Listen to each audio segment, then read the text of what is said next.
أمل عطار، ابنة الرقة، فنانة تشكيلية، المركز الثقافي بالرقة للفنون. طبعا بدعم من المجلس المدني أنه لازم نوجد مكان ملتقى لجميع الفنون كموسيقى، رسم، مسرح.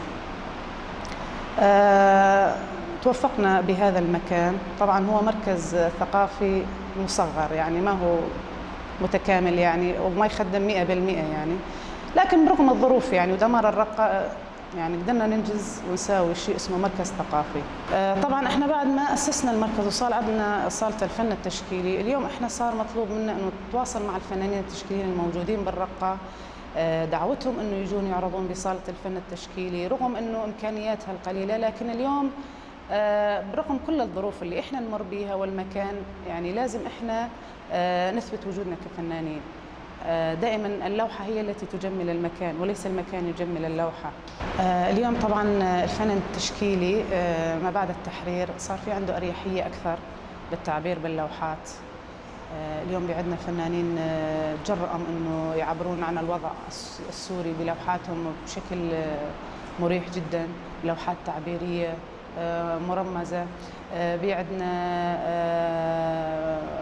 في فنانين صار طلب منا لوحات، كنا نحلم انه ممكن انا اشارك بلوحة بغير دولة، يعني في احد المرات طلب منا مجموعة من اللوحات فنانين الرقة، شاركنا بمعرض بروسيا. طبعا بيعدنا فنانين من الرقة مهمين جدا، تلمذوا على ايادي اساتذه عظماء بالرقه. بيعدنا احمد الجلد، بيعدنا الانسه جلاء حمزاوي، بيعدنا عباس عاشور، احمد عليص، وفي عندنا فنانين طبعا مزاد اللي بنتعلمه مزادين الرسم مع كل اسف من التلاميذ زاد هاجرهم خارج القطر. طبعا الهدف من انه الفنان التشكيلي انه بعد انقطاع يرسم منظر طبيعي، نصفي الذهنيه اللي عنده، استرجاع اسلوب اللون عنده، مزج اللون عنده، يعني ما يلاقي صعوبات برسم المنظر الطبيعي. بعدها بفترة تمكنوا من الفنانين من نتاج مجموعة من اللوحات بافتتاح المركز الثقافي بمعرض، يعني لوحات خلينا نقول انه هي بدايات يعني بعد هالحقبة اللي مرينا بيها تماما. طبعا بعد اشهر الفنانين هين حتى يعني كانت المواد التكنيكية للرسم ما كانت موجودة بالرقة، يعني طبعا مشكورة لجنة الثقافة قدرت تتواصل مع مكاتب بالشمال، قدروا يأمنوا لنا المواد اللازمة. هين صار الفنان يعني طلع المخزون اللي عنده، قدرنا نشتغل مجموعة من اللوحات، جسدنا الانتهاكات التركية، انتهاكات داعش، الطفل، المرأة، معاناتها بالمجتمع، حتى بالفرح والحزن يعني. فقدرنا نجسد هذا الشيء بمجموعة من اللوحات. اليوم احنا الفنانين وصلوا لمرحلة انه صاروا يشاركون بمعارض على مستوى شمال شرق سوريا، بمعارض مشتركة. يعني من فترة شاركنا بمعرض حسكة، قامشلير، ميلان، مشاركة من فنانين من عمودة، مشاركة فنانين من الطبقة. طبعا كان الاستفادة من هذا المعرض التشاركية والتعارف الثقافي بين المقاطعات. طبعا كان في عرض مسرحي يرافق الفن التشكيلي. كوثر الخلق، الفنانة التشكيلية من مدينة الرقة، خريجة معهد إعداد المدرسين قسم الرسم.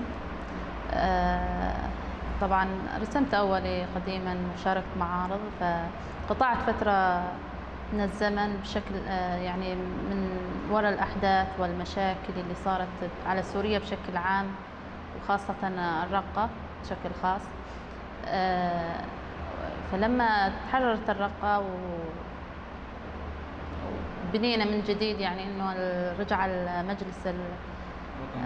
المجلس المدني وشكل لجنة للثقافة والفن.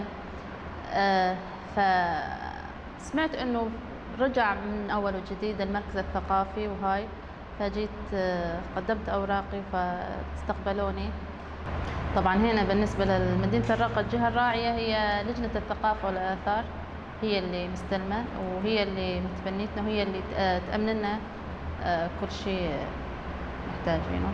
انه شاركنا بعدة معارض، منها شاركنا هنا طبعا كذا معرض بالمركز، ضمن المركز، ضمن صالة التاج، بحديقة الرشيد، شاركنا بالطبقة. من فترة قبل العيد شاركنا بمعرض متنقل بين الرقة والطبقة وعامودة برميلان والقامشلي والحسكة مدة 3 أيام. طبعا يرافقها عرض مسرحي. كويس.